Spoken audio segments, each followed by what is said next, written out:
It was all, I hope we see now, that it was all about manipulating the markets so that he could quietly enrich his friends who bought the dip before reversing it all in the morning. Boise, this is a matter of fact. Donald Trump is a criminal who was found guilty of 34 felony counts of fraud,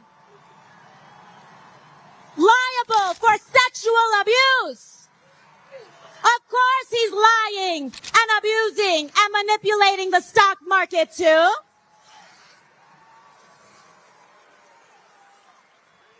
When he talks about rapists and criminals, he should look in the mirror.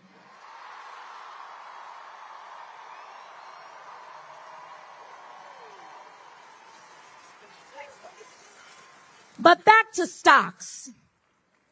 To be clear, I don't care what party you are, Democrat or Republican. It doesn't matter how powerful one is or the position that one holds. Members of Congress holding and trading individual stock is wrong. It is corrosive. It is destructive, and it needs to be banned.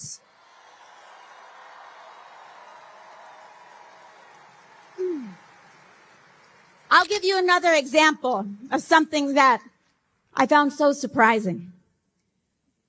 Just this year, I happened to be named to the Energy and Commerce Committee in Congress. Now, this is one of the most powerful committees in all of Congress. It controls 2/3 of the American economy. Healthcare, energy, trade, technology, communications, manufacturing. And for years, lobbyists fought to keep me off that committee because they don't like what they don't control. And an interesting thing happened the day that the announcement went out that I was named to this committee. Our phones rang off the hook and our inboxes were flooded by every corporate lobbyist under the sun who suddenly wanted to be my best friend. But you know what, Boise? Because of your support, because of you all showing up, because you allow me to not take a dime in corporate money, you free me to say no. And we can free others to say no too. We have to free others to say no too. Because I've seen how these groups bully and intimidate members of Congress, threatening to take money away from them or spend it against them if they don't do what they want. And what they want is for our lives to be as expensive as possible on the lowest possible wage.